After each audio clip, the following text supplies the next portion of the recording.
One thing that you would do again.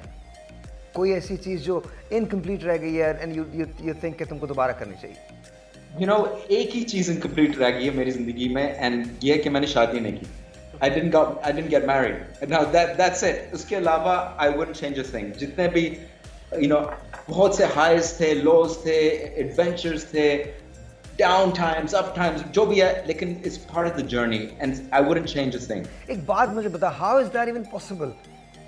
You of all people would not get how that's an equation I cannot solve. And I'm doing my PhD in astrophysics. Seriously, मैं बता रहा हूँ मैं equations का आदमी हूँ. But I cannot solve this. Please tell me.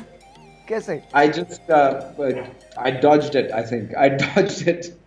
I dodged the marriage. बस यही कह सकता हूँ मैं.